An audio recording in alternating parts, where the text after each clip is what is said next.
बोले ग्रीन चिपको और ग्राम पंचायत डांग और यहाँ पर उत्तरकाशी वन प्रभाग के लोग आज 16 जुलाई को हरेला के पर्व पर वृक्षारोपण कर रहे हैं। हमने इस अवसर पर देखा कि यहाँ तो वन विभाग और ग्राम पंचायत के लोगों ने ग्रीन चिपको के सत्याग्रह के बाद जो उन्होंने यहाँ पर लंबे समय से जो जंगल बचाए, जिसको बचाने के लिए सुंदरलाल बहुगुणा जी वर्षों पहले यहाँ पर आए थे, आज भले ही हमारे बीच में नहीं हैं, लेकिन उसका काम करने वाले अभिषेक जगोड़ी और उनके पंचायत के कई लोग, बुजुर्ग लोग जो सुंदरलाल बहुगुणा जी के साथ ऐसे से बुजुर्ग आशीर्वाद देने वाले लोग नए नौजवानों को कि कैसे आगे जंगल बचाना है, यह काम देख करके बहुत ही खुशी हुई है। मुझे बहुत खुशी है कि यहाँ पर जहाँ पर ग्रीन चिपको के साथियों ने अपनी पंचायत के द्वारा, डांग पंचायत के द्वारा जहाँ जंगल बचाने का काम किया, जंगल के बीच में एक चौड़ी सड़क बननी थी, उसका विरोध किया। आज उसी जंगल में पेड़ लगाने का काम वन विभाग कर रहा है। मुझे लगता है कि ये बहुत बड़ी प्रेरणा जो है ग्रीन चिपको रक्षा सूत्र चिपको आंदोलन से लोगों को मिली। यहाँ पर पेड़ों पर लोगों ने राखी बांधी है, पेड़ों पर चिपके हैं और हम लोगों ने इसको देश और दुनिया में इसका बहुत प्रचार किया। यहाँ के लोग देहरादून में भी गए, राजधानी में भी गए और उन्होंने कहा कि भाई हमको हरियाली चाहिए। और आज तो हम हरेला मना रहे हैं, हरेला तो बहुत पिछले कुछ सालों से ही मना रहे हैं। उस समय हरेले की बात नहीं थी, उस समय ये था कि हमको चारों तरफ से हमारे तरफ हरियाली होनी चाहिए और वो लोगों ने जो है यहाँ पर कायम कर दी। हमने देखा कि छोटे छोटे पेड़ हैं, बड़े हो रहे हैं धीरे धीरे, बांस के पेड़ हैं, चारा पत्ती के पेड़ हैं और भी कई सारी प्रजातियों के पेड़ लग रहे हैं। भले ही चीड़ के जंगल जो है यहाँ पर धीरे धीरे कम भी हो रहे हैं। उसका कारण है कि लोग चौड़ी पत्ती के जंगल बीच में लगाने लग गए। आग का भी प्रकोप रहता है, लेकिन आग को बुझाने के लिए गाँव के लोग और वन विभाग यहाँ पर सक्रिय दिखाई दे रहा है। वन विभाग और गांव के लोगों ने यहाँ पर जल संरचनाएं, जिसको चाल खाल तालाब कहते हैं उत्तराखंड में, वो चाल यहाँ पर हमको देखने को मिली है। खंतियाँ भी वन विभाग ने बनाई है, गांव के लोगों ने बनाई है। ये जो काम है ये लोगों को रोजगार देने का भी काम कर सकती है। हमारा कहना है कि यदि हमें प्रदेश के जंगलों को आग से बचाना है तो हमने उत्तराखंड की सरकार से कहा है कि जंगल में अग्नि नियंत्रण के लिए मनरेगा की तर्ज पर जो है उसको किया जा सकता है। उसमें सिद्धांत ये है कि हमारी सरकार, हमारी व्यवस्था जो है 100 दिन का पूरा रोजगार जो है नहीं दे पा रही है गांव के लोगों को, और जंगल में आग लगती रहती है। जंगल में आग लगना तो अब एक रिवाज जैसा बन गया है और उसको अकेले वन विभाग तो उसका नियंत्रण नहीं कर सकता है, इसके लिए गाँव के लोग कर सकते हैं। गाँव के लोग जहाँ जंगल के नज़दीक रहते हैं उनको अब वो उनके पास बेरोजगारी भी है, उनको जो अपने रोजगारी के लिए जो है वो अपने दैनिक जीवन में काम भी करना पड़ता है।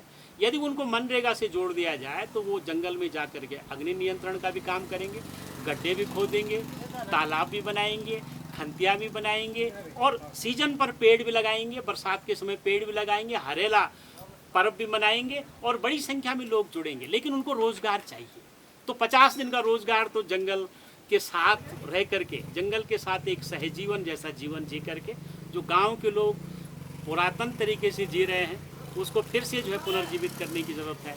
मनरेगा इसमें रोज़गार दे सकता है, क्योंकि लोगों को जेब में पैसा चाहिए। लोग बेरोज़गार हैं, लोगों की समस्या है, लोग बड़ी संख्या में, जनसंख्या भी वृद्धि एक बड़ा कारण हो सकता है। लेकिन यह है कि खाने पीने की जब तक समस्या का समाधान नहीं होगा तब तक बहुत मुश्किल है कि लोग अपने पर्यावरण को भी बचा सकें। इसलिए पर्यावरण को बचाने के लिए जब सरकार के पास व्यवस्था है तो उस व्यवस्था को लागू किया जा सकता है। मनरेगा से लोगों को रोजगार दिया जाए और अग्नि नियंत्रण का काम किया जा सकता है। हमने उत्तराखंड की मुख्य सचिव राधा रतूड़ी को ऐसा पत्र लिखा है। भले अभी तक उन्होंने कोई जवाब नहीं दिया, लेकिन हम इसको कई प्रेस के माध्यम से और कई इस विषय पर लेख भी लिख चुके हैं। लोगों ने इसका बहुत स्वागत किया।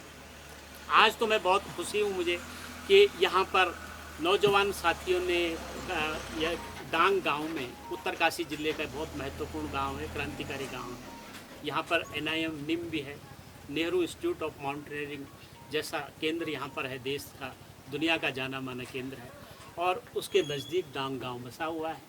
ऐसी जगह से जहाँ के बगल से भागीरथी कल चल करके गंगा सागर तक जा रही है, यहाँ पर अधिक मात्रा में चाल खाल तालाब जल संरक्षण जल एकत्रीकरण के तौर तरीके जो पारंपरिक traditional system of water harvesting है, उसको यदि हम डेवलप करेंगे तो निश्चित ही यहाँ के जंगल, यहाँ का पानी, यहाँ का जीवन बहुत ही सरसब्ज हो जाएगा, अच्छी हरियाली आ जाएगी, लोग अपनी जीवन और जीविका को बचा पाएंगे।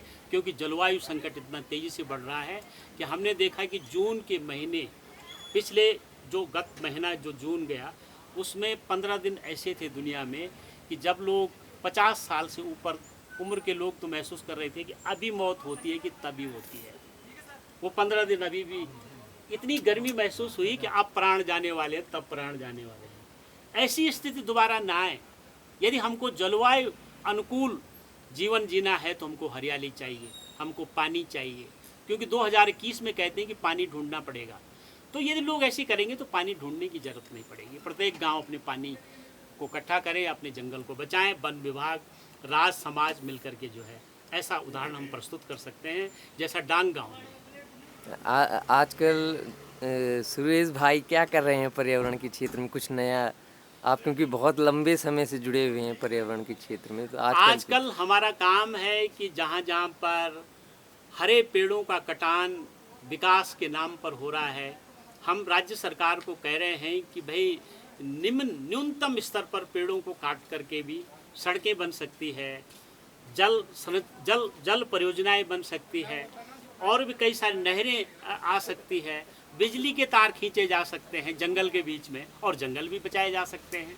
एक तो हम ये काम कर रहे हैं, दूसरा हम दस्तावेजीकरण का काम कर रहे हैं। हमारी कोशिश है कि हम हिमालय के लिए ऐसी ज़रूरतमंद बातों को हम केंद्र सरकार तक पहुंचाएं कि जिसमें हिमालय बचा रहें, हिमालय में लोग रहें, हिमालय में लोग जलवायु शरणार्थी न बने। इसके लिए हिमालय नीति चाहिए, इसके लिए हम दबाव बना रहे हैं। और तीसरा जो हमारा प्रयास है कि यहाँ के नौजवान, यहाँ की जो महिलाएं हैं, यहाँ के जो एक्टिविस्ट हैं, सोशल वर्कर हैं, वो सब मिलकर के जो है जलवायु संकट के दौर में अपनी हरियाली को वापस लाने के लिए उनको राज और समाज के साथ मिलकर के काम करना पड़ेगा। इसके लिए हम नदी यात्राएं देश भर में हम लोगों ने प्रारंभ की है।